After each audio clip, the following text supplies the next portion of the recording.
Good evening, ladies and gentlemen. Thank you for inviting me over. 1999 में मैंने भारतीय सेना छोड़ी, 1999, और 2016 जुलाई की बात है। मैं एक मल्टीनेशनल कंपनी में काम कर रहा था और दिल्ली में ही, सिंगापुर बेस्ड मल्टीनेशनल कंपनी, और शाम को तकरीबन 5 साढ़े 5 बजे किसी को मीटिंग में मुझसे मिलने के लिए आना था। और वो इंसान जिसको मीटिंग में मुझसे मीटिंग के लिए आना था, ही वॉज डिलेड। वो कह रहा था साहब वो लाजपत नगर के बगल में जैम हो गया है, मुझे टाइम लगेगा। तब मैंने टीवी खोल के, मैं I was trying to spend time, और कुछ था नहीं करने को।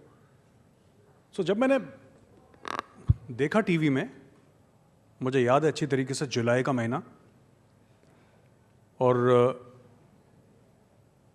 क्यों याद है ये भी मैं आपको बताता चलूंगा। टीवी खोली, वहां पे डिस्कशन चल रहा था, पैनल डिस्कशन, और एक पैनलिस्ट ने यह बोला कि बुरहान मुजफ्फर वनी इज लाइक शहीद भगत सिंह। अच्छा, मुझे 1999 से लेकर 2016 तक, और मुझे नहीं पता कि क्या हुआ उसके बाद, लोगों ने बोला कि ये डिफेंस एनालिस्ट है, और ये, मैंने तो आज तक कोई डिफेंस का मामला एनालाइज नहीं करा, to be honest. I tell you story क्या है इसकी। I felt very bad. मुझे, मेरी unit, I am from 17 Kumaon regiment, मेरी 17 कुमाऊं रेजिमेंट के अलावा मेरा भारतीय सेना से कोई लेना देना था नहीं। ना कभी किसी फंक्शन में किसी ने बुलाया, ना मैं गया, ना मेरा कोई ऐसा कोई लेन देन था उनके साथ। For some reason, I felt very humiliated as a soldier. I said, how can you say that? I respect freedom of expression, but कोई ऐसा कैसे कह सकता है? How can you say Burhan Wani is like शहीद Bhagat Singh? I was very disturbed. वो कौन था शख्स मीटिंग के लिए आया, मुझे याद नहीं। मैं, मीटिंग खत्म हुई, मैं घर गया, बट एक बड़ी बेचैनी सी थी। मैंने लैपटॉप खोला, मैंने एक आर्टिकल लिखा, because that was the only way to vent that I could figure out at that point in time. तो मैंने एक लेटर लिखा और मैंने फेसबुक पोस्ट करा।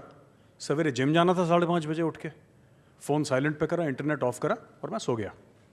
When I woke up in the morning, there were around 15 missed calls.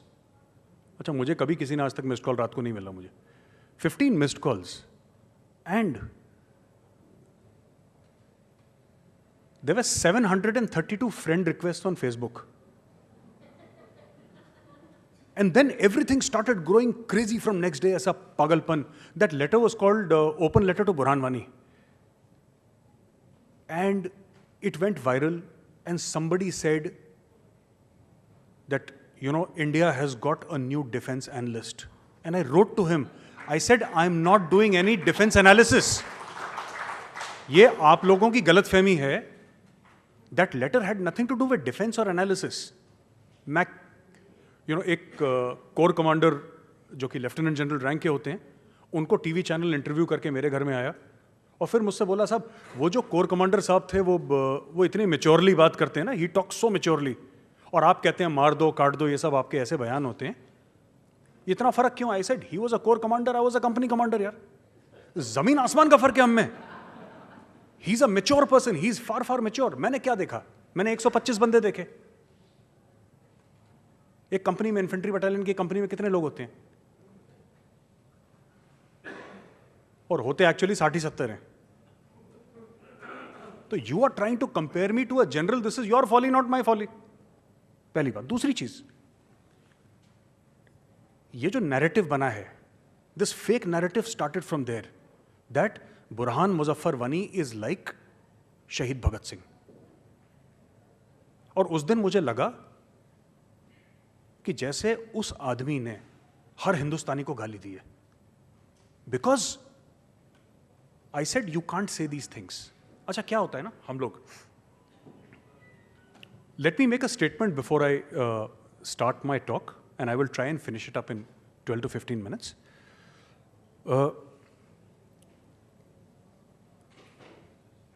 हम लोग जो कहते हैं काउंटर नैरेटिव की बात, we talk about narratives, we say that, fake narratives and its impact on the uniform. When you say fake narratives, it's not one guy with a smartphone or one guy with a laptop sitting in his bedroom and making up all these things. Trust me when I say this, we are at a state of war. हमारे ऊपर जंग मुसल्लत कर दी गई है. We are in a state of war. This is just war by other means. You'll see a lot of generals talking about hybrid warfare. Please understand, because when generals talk, they talk with decades of experience.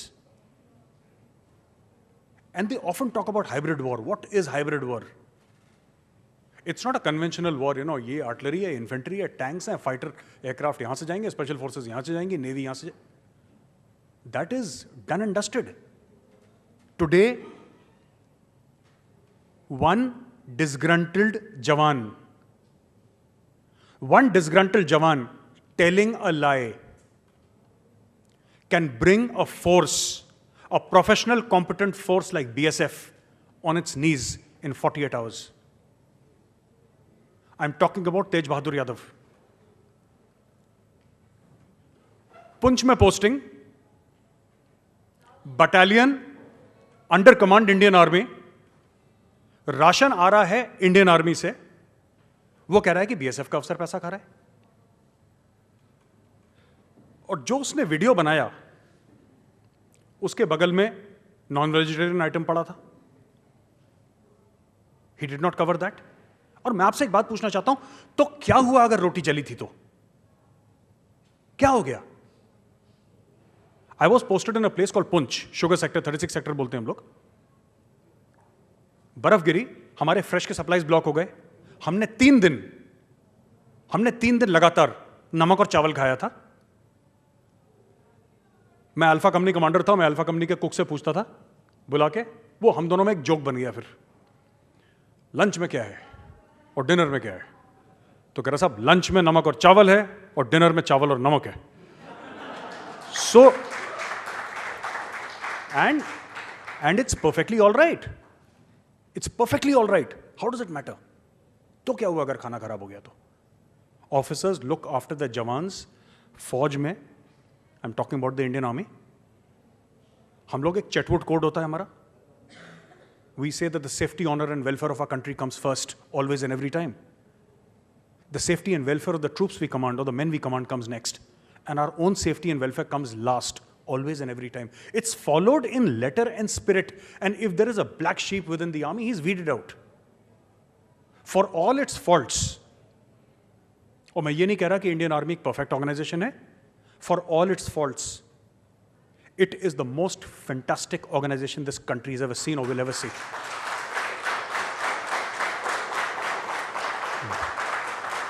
अब fake narrative and impact on uniform.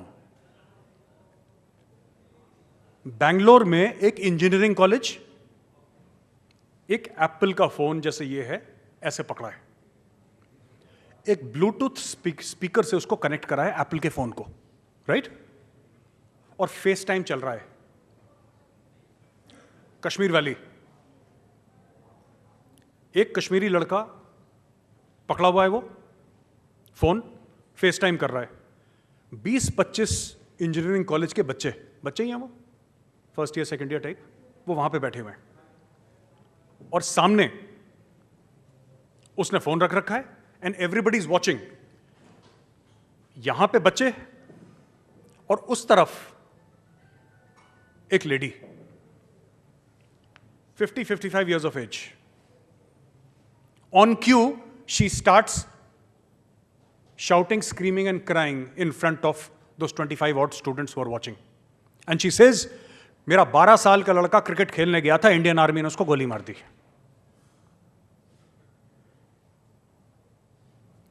वो, and this is a true story, वो जब engineering के 25 लड़के वापस गए होंगे, वो क्या समझ कर गए होंगे वहां से कि here is an army that kills innocent kids who are playing cricket. This is happening in our colleges and universities. In Ashoka University, it happened where 40 odd professors and students went to the vice chancellor and said that we support plebiscite in Kashmir.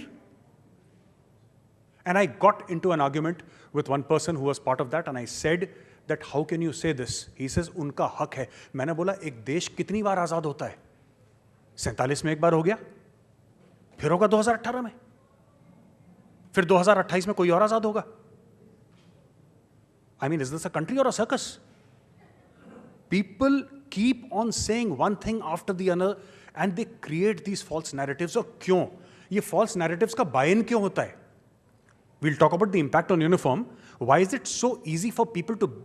I'll tell you what happens is, जो मेरा experience है, after I left the army, I worked for corporates, I got myself an MBA, I was the CEO of a company, I was the president of a company, और मैंने 2-3 चीजें समझ ली. जब हमारे माँ बाप इतना पैसा खर्च करते हैं पढ़ाई पे ना, जब वो इतना सैक्रिफाइस करते हैं हमारी पढ़ाई के लिए, जब हम इतनी मेहनत करते हैं दिन रात, we work very hard, then if somebody asks me, Gaurav, what is this?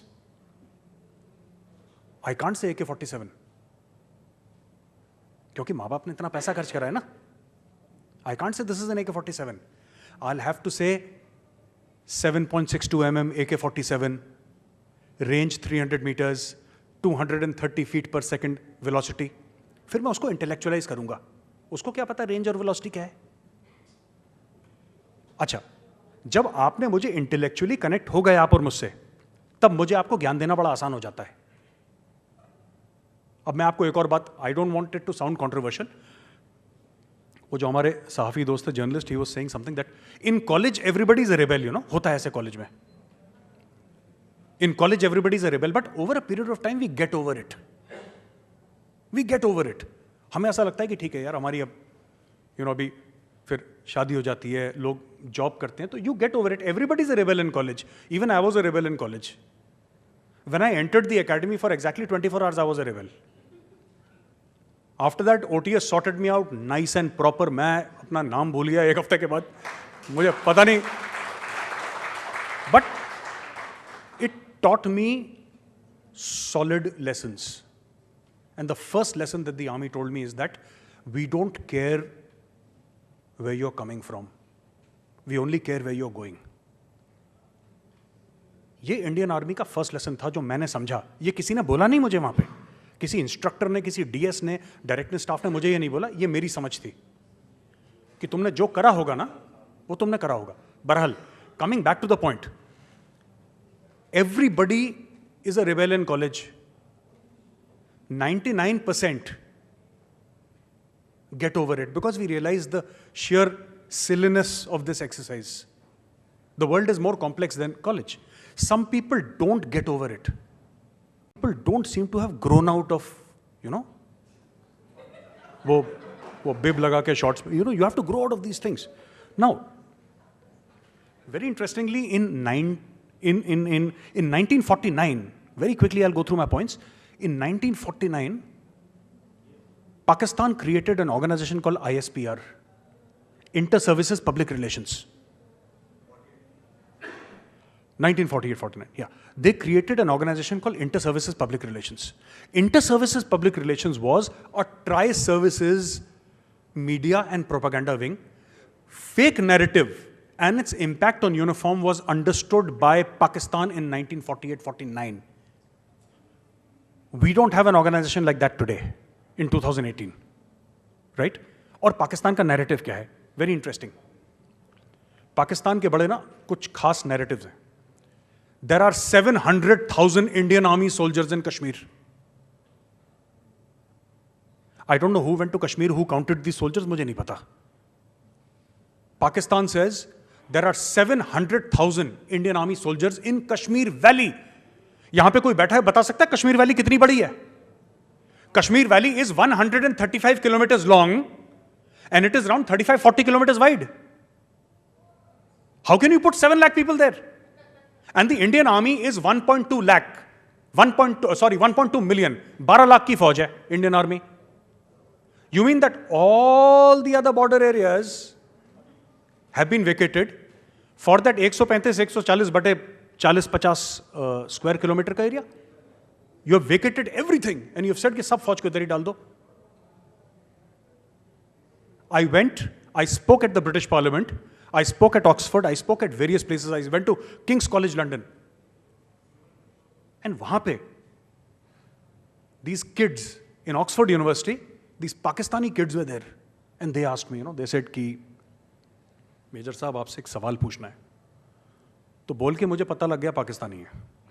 फिर दूसरे से पता लग गया कि हाँ पाकिस्तानी जनरल्स के बच्चे हैं. So they said that we have heard that there are 700,000 Indian Army troops in Kashmir. I said, whom have you heard from? No, there are various studies. I said, you are carrying a smartphone, tell me. Unless you have invented those studies yourself. Tell me. And I said, I would like to tell you something, and sorry for making it personal, but Indian Army se jo bhi hoga, I also take it personally. Is it true that your father is a serving general in the Pakistan Army? This girl gets up very proudly and says, yes. I said, God bless you, beta, but I can tell you, an Indian Army general can never afford to send his son or daughter to Oxford.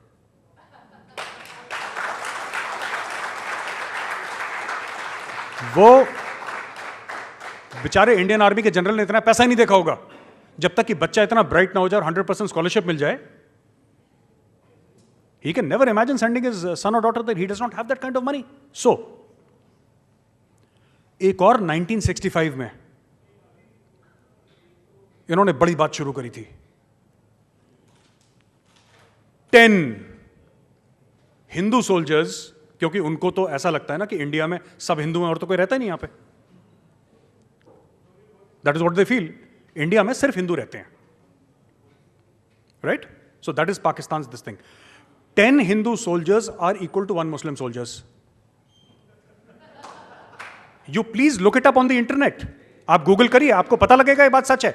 और उस जमाने में Facebook कुछ नहीं होता था. इन्होंने 1965 में बात करनी शुरू कर दी कि हमारे बंदे जाएंगे और इनको रगड़ देंगे. आप देखिएगा, ये चूहे की तरह छोटे छोटे काले काले हिंदू हैं और हम लोग इतने टॉल स्मार्ट एंड हैंडसम हैं. Everybody is looking like Fawad Khan. इनको तो 2 मिनट में निपटाएंगे हम लोग. They actually believe that. And when they came inside India, फिर इनको मिल गए जाट वहां पे खड़े हुए. फिर उनको मिल गए सिख रेजिमेंट वाले. And this was they have इन्होंने क्या करा कि sometimes a fake narrative bytes you. In every single military planning of Pakistan till now, Pakistan के साथ 1947 में जंग हुई, 1965 में जंग हुई, 1971 में जंग हुई. लेकिन वो 71 वाली जंग हम मानते नहीं क्योंकि वो कश्मीर में नहीं हुई थी. वो that is mostly east Pakistan and west Pakistan. Kashmir में थे असरात उसके, लेकिन ज्यादा नहीं थे. It was in a limited manner, it was there. And then 1999 Kargil.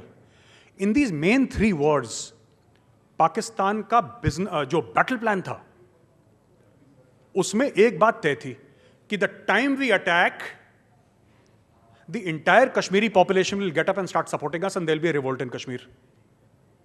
That is why I keep on telling the policy planners in Delhi, Kashmiris are far, far smarter than you think. उनको ना उन्होंने 47 में support करा. It is not that कि they do not support Pakistan. It is not that they don't support Pakistan or they support Pakistan. The thing about Kashmiris is that they realized that this was a losing proposition and they took a step back. वहां पे fail हो गया. Then they will tell you that have you heard of this place called Kunan Poshpora? Quran Poshpora. किसने सुना है कुरान पोशपोरा का नाम? हाँ.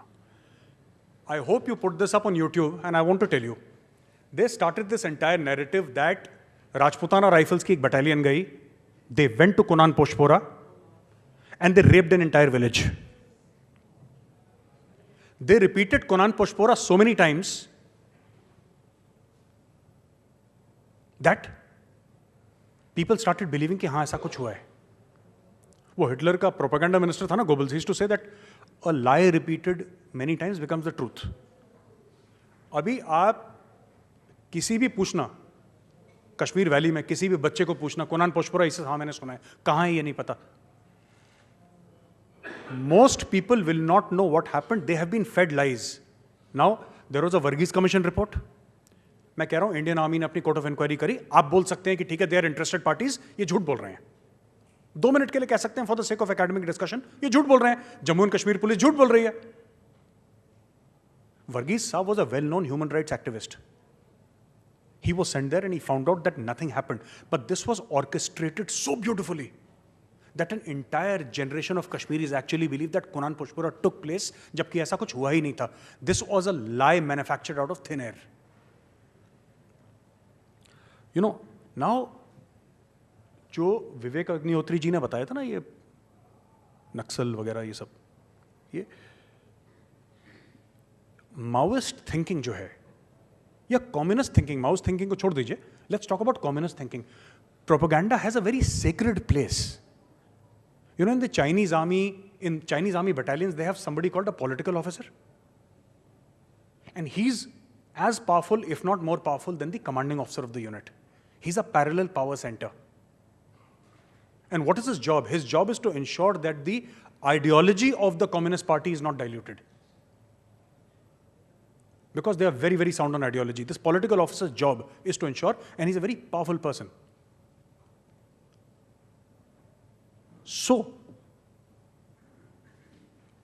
cut to India, Republic TV carries out a sting operation. Cut to India, Republic TV carries out a sting operation. Republic TV ने क्या कि ISIS का एक बंदा है हैदराबाद में. And Republic TV does the sting operation. And you know what this guy says on camera? Well-read, well-educated, responsible for indoctrination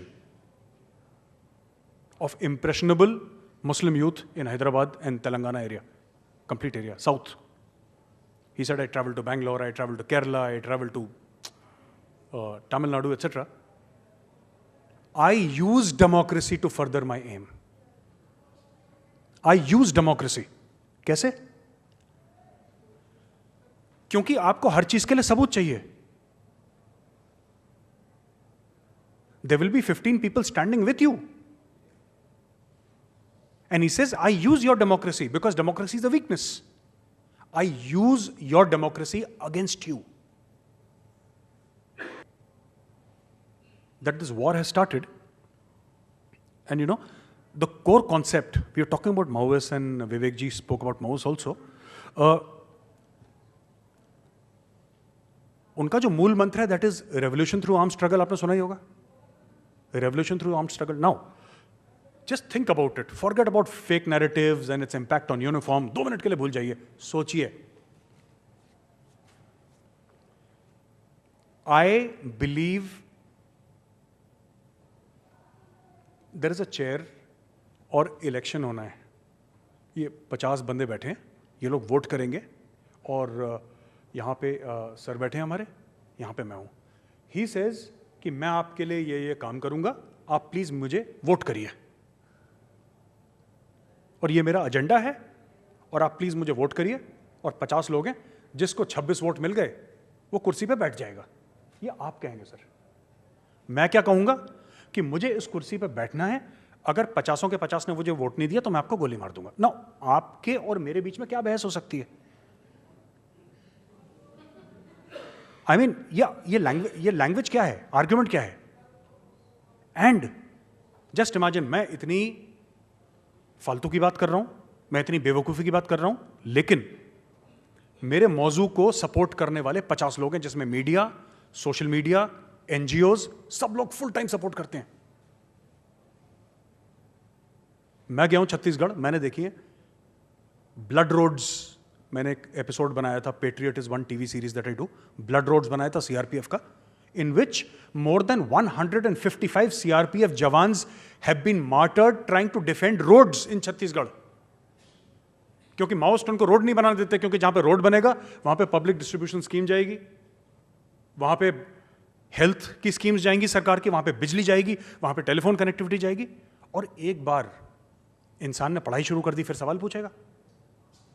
अच्छा, फिर आप माओइस्ट को सवाल नहीं पूछ सकते. That is not allowed. If you ask a question, then you are asking to be shot or killed. And you know, मैं आपको लास्ट 3 पॉइंट्स में बताना चाहता हूं. एक नैरेटिव आजकल बनाया जा रहा है to demoralise the forces. India is amongst the top, that is what the propaganda says, that India is among the top human rights violators in the world. right?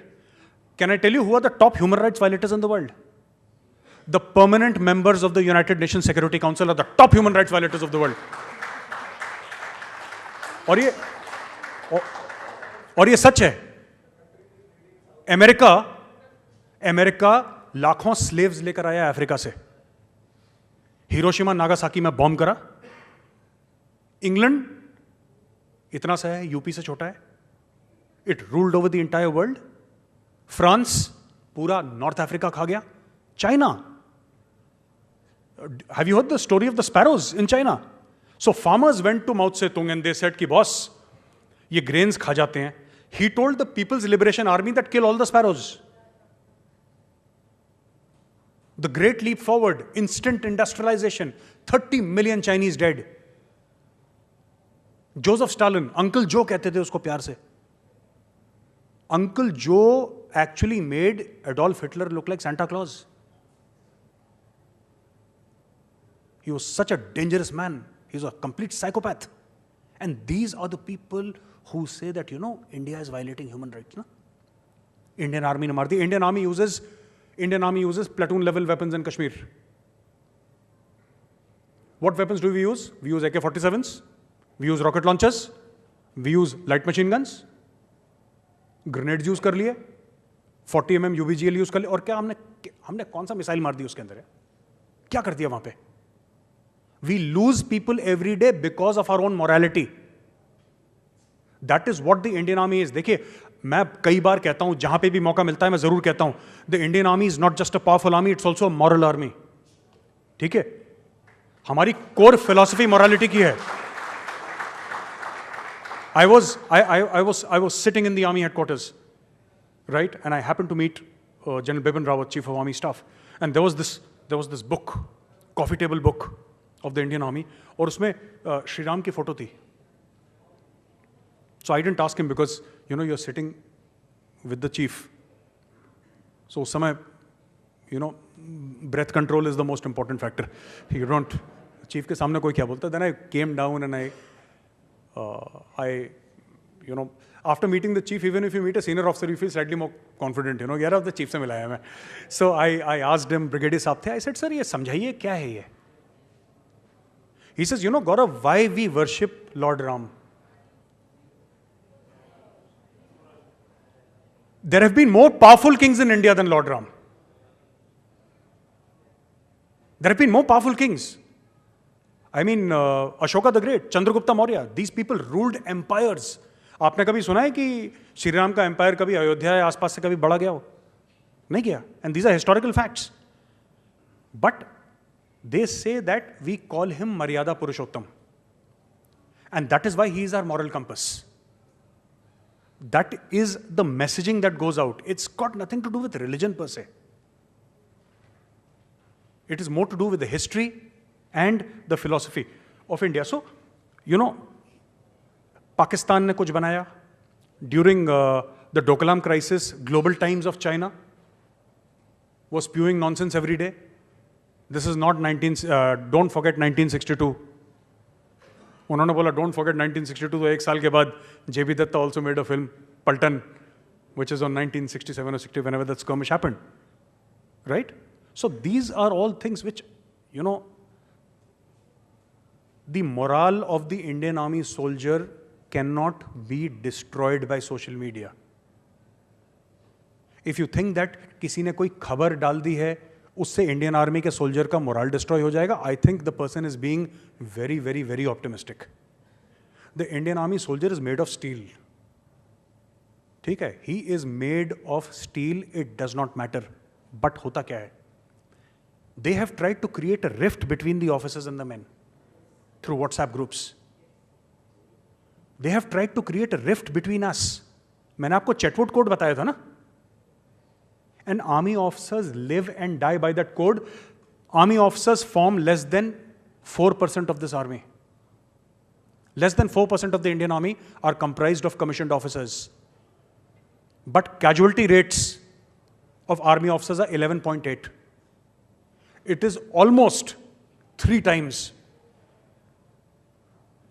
कभी भी आप देखिएगा कारगिल के कितने शहीद हैं. any operation. We talked about a moral army. Have you heard of Captain Tushar Mahajan?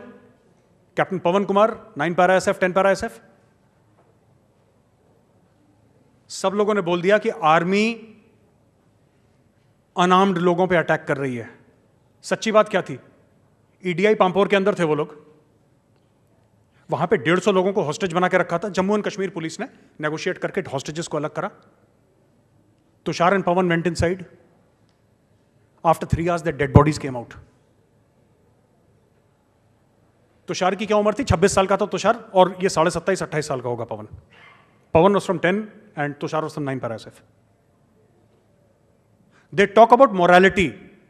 I will tell you, one of the hostages saved by the Indian Army, and the Indian Army knew what they were doing. One of the hostages saved by the Indian Army was the son of Sayyid Salahuddin, the head of the United Jihad Council and the head of the Hizbul Mujahideen. And these two young officers gave up their lives.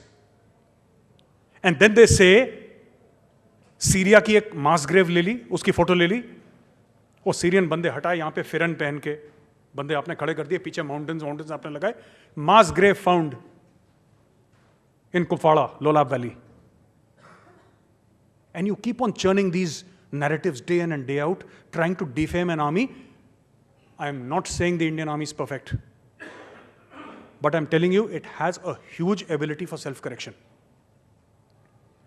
This is the impact, because, when you try to demotivate the army, and I will end my concluding comments, क्या होता है कि बच्चा borewell पे गिरता है ना, उसका नाम प्रिंस है, मुझे अभी तक याद है, प्रिंस.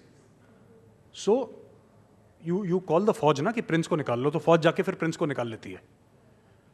तो एल्फिंस्टन में ब्रिज गिर जाता है बॉम्बे में, तो आपने इंजीनियर्स को भेजा, इंजीनियर्स ने बना दिया ब्रिज. टाइम से पहले बजट के अंदर बना के दे दिया, अभी भी लोग चल रहे हैं, फिट है ब्रिज, और अगले 100 साल तक फिट रहेगा वो. Anything happens, you call the army. What does that mean? That means that beyond the Indian Army there is nothing. That is